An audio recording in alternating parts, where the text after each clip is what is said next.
Today on Animal Outtakes, we're riding along with a wildlife trapper and seeing what interesting animals we can find. This type of business is not a job, it's a lifestyle.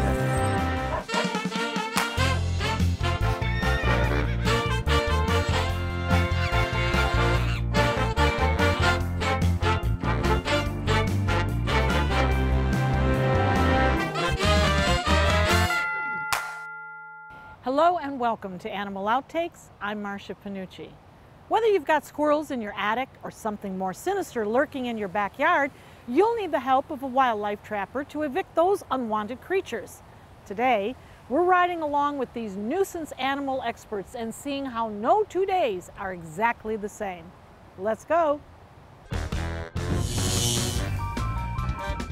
As we pull up to our first call of the day, we find it buzzing with activity. Quite literally. There's bees that are in a cable pedestal, so their cable has been kind of intermittently, and there's a big hive and comb that's out in the pedestal, so we're getting ready to extract the bees and then remove the hive and honey. Christy Norris is a wildlife trapper spending the last 19 years trapping, eradicating, and relocating all kinds of animals. Her company was contracted by the cable company to take care of this hive. Christy, what type of bees are these? These are the European honeybees. Now, we are all advocates of saving Absolutely. Absolutely, animals. and generally that is ours as well. We're removal and relocation. Unfortunately, in this situation, we were unable to do that. And also, the beekeepers wouldn't want them because it is a feral colony, it's not managed, and if we were to introduce that into their colony, it could cause colony collapse disorder. What that means is that they could carry in mites or different diseases and actually cause his managed colony to basically die, become sick, or to make it carry off. All the bees could go away. For honeybees like these, the best places to build a hive are small cavities like this one. Rock crevices and hollows in trees are also ideal. The trouble comes in when they build too close to people or our homes. Bees can be very destructive. When they build their honey and comb in their hive, what happens is once that fills up the wall, as they keep building and laying their larvae, the old hive and honey starts to rot. Then it brings in the roaches, the ants, and all that kind of stuff. After putting on a protective bee suit, Christy's associate heads over to the cable pedestal to get started. They're gonna start going everywhere. Oh yeah. Because what he's doing is dusting them and agitating them so that we can get to that hive and that honey. It's a very low residual dust that stays there. And then what happens is bees breathe through their skin. So once that dust gets on them, they can no longer breathe, and then they die. And it's gonna be hard for them to get off because that hive is compacted in there. After a lot of pushing, pulling, prying, and dusting, Billy is finally about to get the cap off the pedestal. The honey would not be good either. The honey's not going to be good now, no. Oh my. He got stung. As hives go, is this a small, medium, or large? This is small. This is Really? mediocre, yes. Yeah? Mediocre. Mediocre. So they're much larger. Yes. And so what is going to happen now? He's got them all swarming around him. Correct. What's the next Within step? 15-20 minutes, as you can see, they're already starting to dissipate. Then he'll go in and he'll remove that honey in that hive so that nothing reestablishes that. Now, are they dissipating? Are they dying?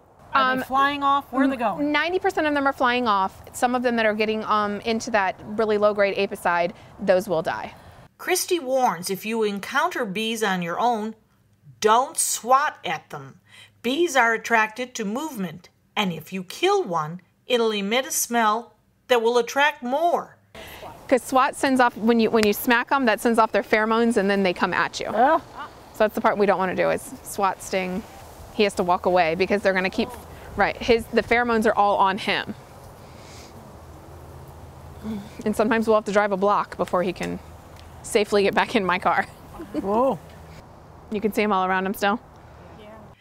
Once most of the bees are gone, it's back to the business at hand. It takes Billy about 15 minutes to clear out all the hive from the cover. Oh, it's all, yeah. I mean, normally he can just bump it in and it's open. But see it all? I mean, we're going on like 4 or 5 of them now. So that's the whole length of that because they build up and down.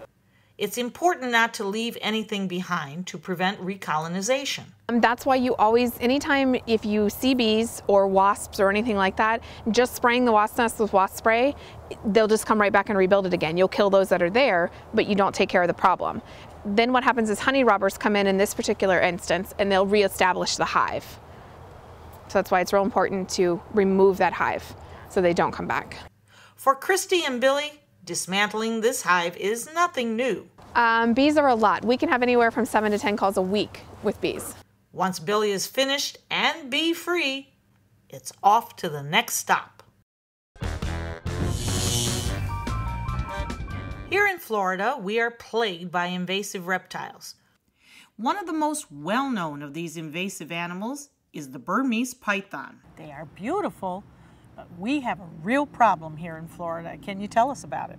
Sure. Burmese pythons, as you say, they have been around. We know that they've had established populations since the early 2000s, and they are very large snakes that are really unmissable once they get to be a certain size. Fully grown, the Burmese python can be over 20 feet long and weigh over 100 pounds. However, most of the ones found in Florida range between 8 and 10 feet. Do you have any idea what the lifespan is of the Burmese python? Sure, in captivity they can live maybe about 20 years or so, and most animals in captivity tend to live a little bit longer than they would in the wild. The Burmese python is yellowish tan to light brown in color and has darker blotches along its back and sides, but their belly is unmarked. The head has a dark V-shaped blotch with a tan line down the center. This particular snake is an albino, meaning it lacks pigment in the skin. Therefore, her dark spots appear more yellow or butterscotch in color. They're a beautiful snake, as snakes go. But they are disturbing our ecosystem greatly. How do they manage to do that?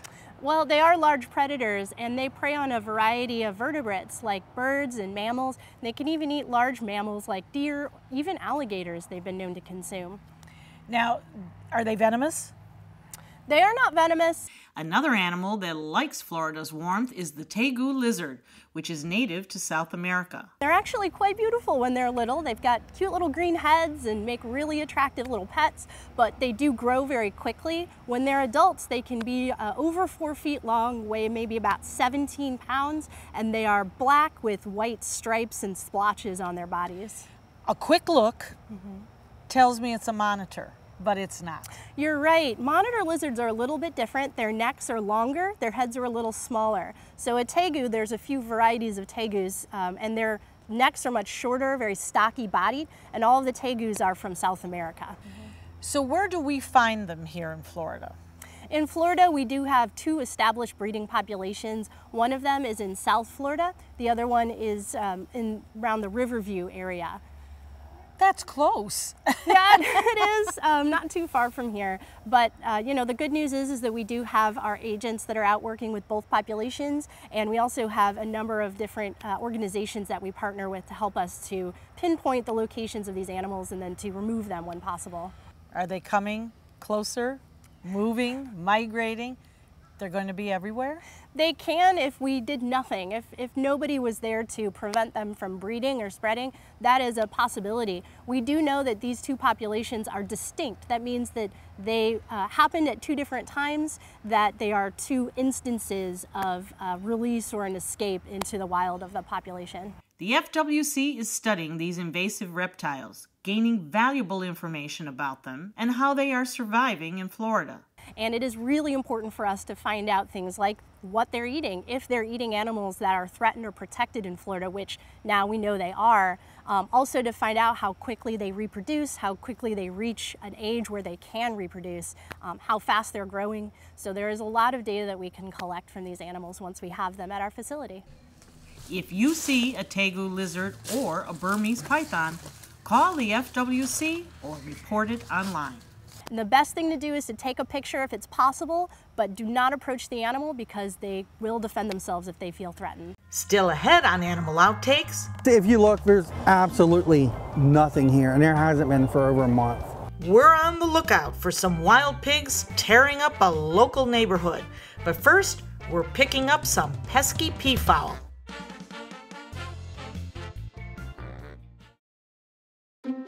Hi, I'm Marsha Panuce, founder of the Dante's Den Foundation. And I'm Ron Dixon, the executive director out at the Dens. Dante's Den has come a long way since its inception to where we are now. We've helped hundreds of dogs since we've opened, but now we need your help. We sure do, Marsha. Dante's Den needs great volunteers to help us feed, walk, and play with all of our furry friends. So come on out and enjoy our 50 acres of beautiful countryside where you can also feed miniature Holstein cows. And their babies. And Hee-Haw. The donkey. And Buttercup. A beautiful miniature horse. If you would like to be a part of our joyful community of dogs, please visit dantesden.org. Or call us toll-free at 844-DANTES-DEN. That's 844-366-8336. Come on out today and see what makes us so special. For thousands of years, we've been humans' best friend. You've been through a lot, and we've been right there with you. A dog is part of the family, a confidant, and a friend who always knows how to get into your heart. So what happens to our beloved companions when we can no longer care for them? This is why we've created Dante's Den, an innovative, state-of-the-art facility that will provide care for up to 100 dogs.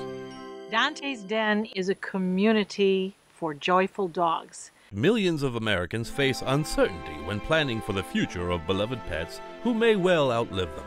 Dante's Den is a charitable organization, so in whatever capacity you can, please lend your support so that we may continue this most wonderful work. Dante and I would like to thank you for watching and for also opening up your hearts to our wonderful community of joyful dogs.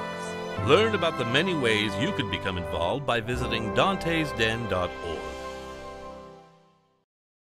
For me, it started with one hit of sardines. Oh, sardines. That's where I learned to beg. It was easy to score free fish. I mean, hey, with this dolphin smile, yeah, it's illegal, but no one cares.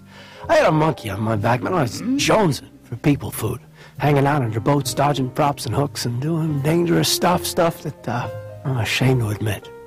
Look, I know that I can kick this if people would just stop feeding me.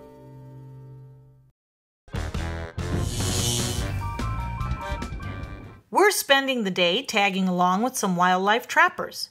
So far, we've helped eradicate a colony of bees and learned a bit about some invasive reptiles. Now we're out on Longboat Key in southwest Florida, trapping some birds that are far from their native homes. These are peafowl. The village has been bombarded with an overabundance of peafowl. It's estimated there's anywhere between 75 and 100 peacocks and peahens living in this neighborhood. Peacocks are an absolute nuisance here in the village. They cause damage to vehicles. They cause damage to property. And they're very noisy, and also their feces is full of disease, and it's also very messy. They're very destructive. What do they do? They'll actually get on cars because they think that they're seeing their reflection, and they'll actually scratch the cars. They will pluck out for nesting material. They'll pluck out, like if people have patio furniture, they'll pluck the filling out of that. And again, very messy birds. Peacocks are not native to Florida. They're actually found in India and Sri Lanka. Despite being foreign to the state, they're not considered an invasive because they don't threaten any indigenous animals. They'll live anywhere. They're very, they can live anywhere habitat-wise, warm climates.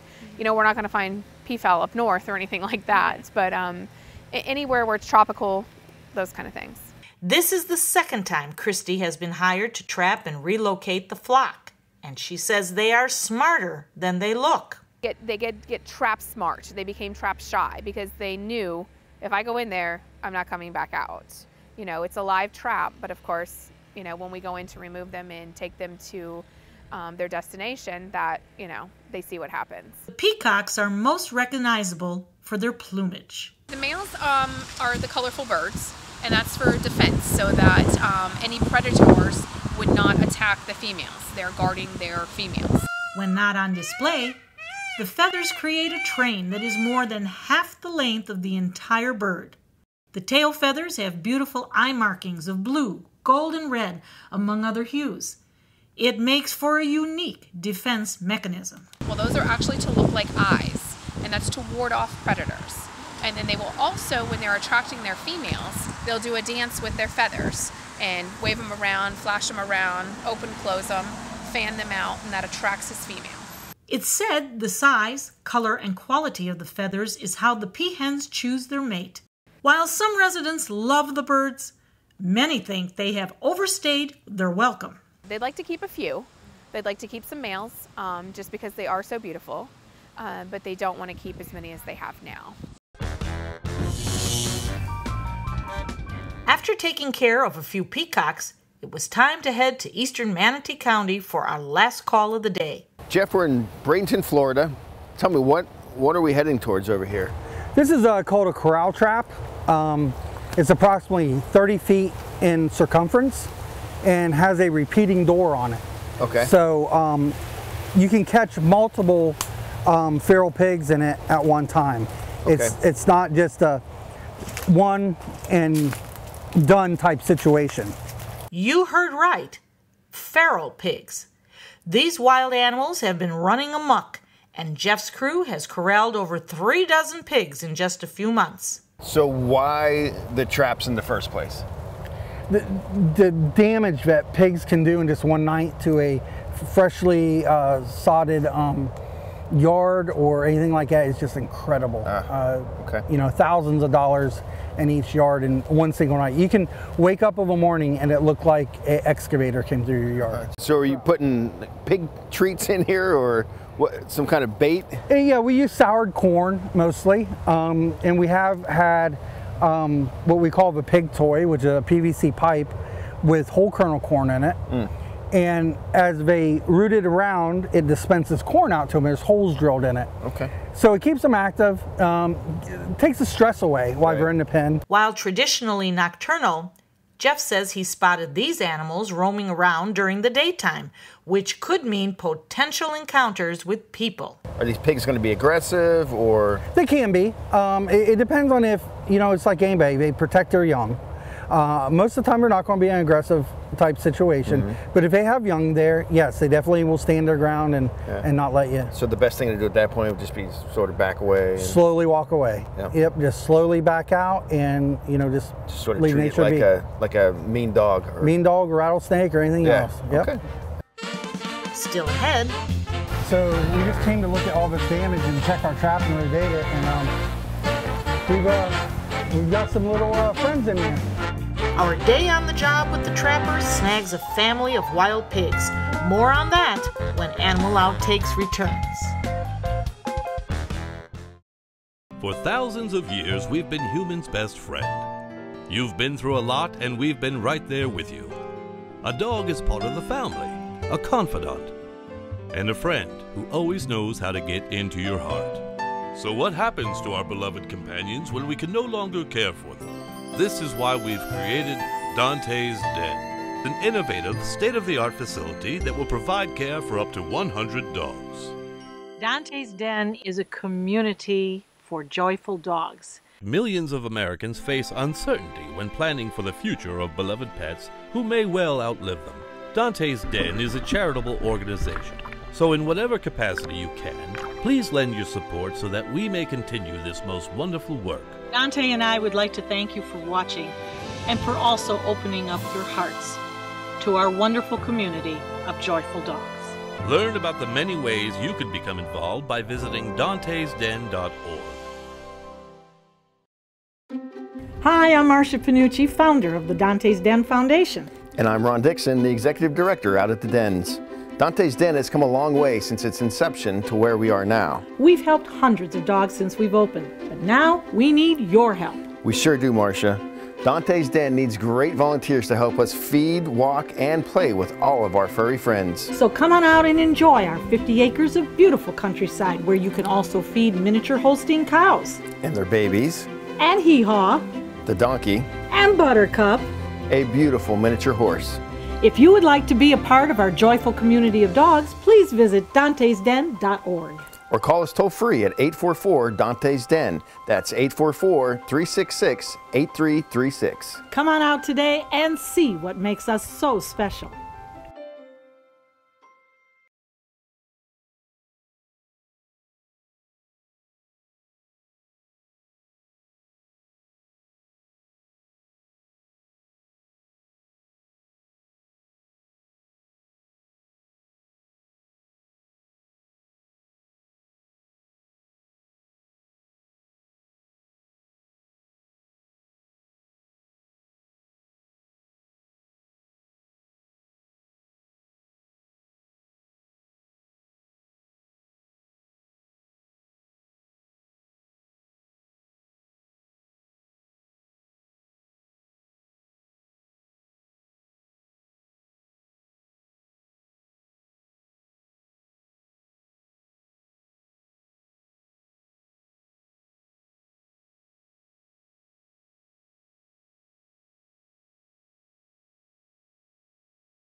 Both Eastern and Western medicine, if you put the two together, can really optimize the pet health, comfort, longevity. We have limits in Western medicine, we have limits in Eastern medicine, but you can put the two together and really favorably affect the outcome for these pets, keep them comfortable, really improve the quality of life. After some pesky birds and invasive bees, we've come to our last stop of the day with our friend Jeff, a wildlife trapper. We're in eastern Bradenton in Manatee County, Florida, in a neighborhood that has had some trouble with wild pigs. And then how often do you check the traps once it's every day, set up, ready to go? Every day. Once a day or?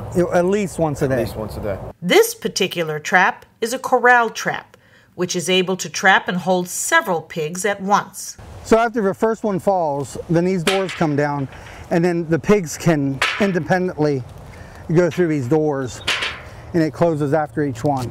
But today, there were no pigs to be found in this corral. Yeah, but see, if you look, there's absolutely nothing here, and there hasn't been for over a month.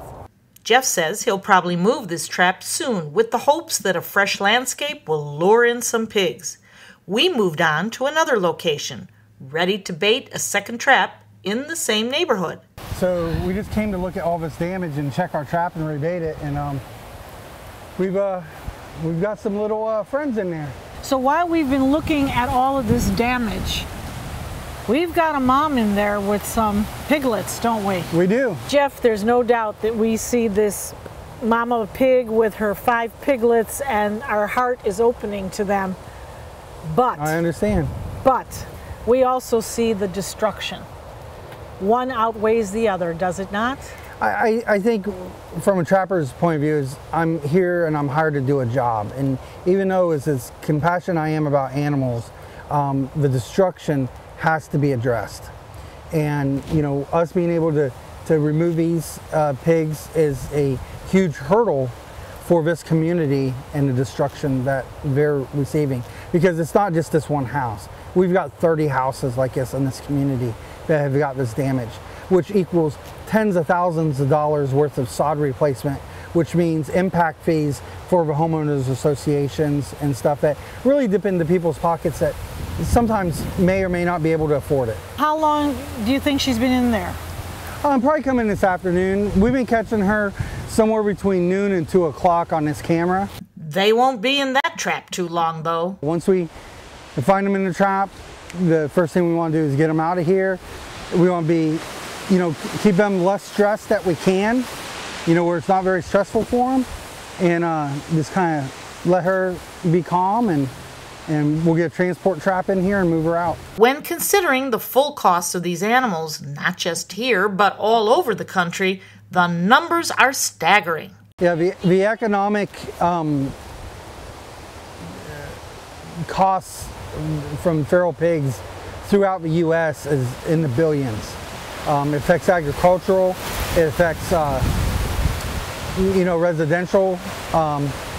They can, in some places, because of their defecations, can ruin water supplies and different things. So there's a lot bigger picture sometimes than a few cute pigs in the backyard. Sure.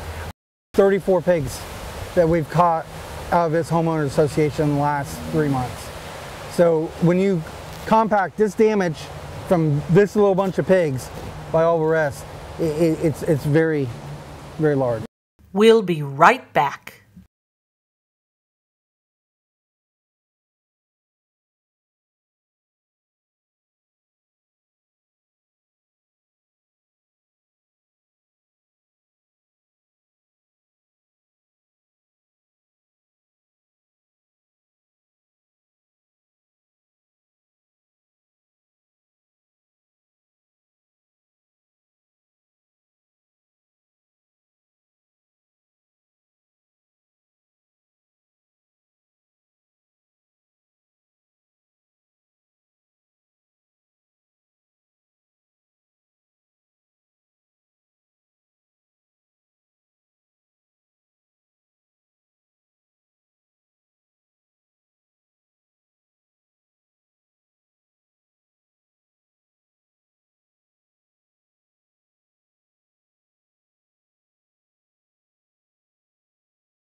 Animal Outtakes is produced by Dante's Den Foundation, a nonprofit group dedicated to creating the best life for dogs.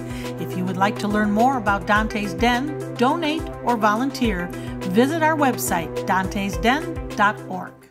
That's it for this episode of Animal Outtakes. Thanks for coming along with us as we followed in the footsteps of a wildlife trapper and got to see the challenges firsthand. Join us again next week for another outstanding animal adventure. See you then. She looks so serious. Like, I didn't know where to go with it. I mean, I got her talking. Another outstanding animal adventure. See you then. I have been chewing my hair the whole time.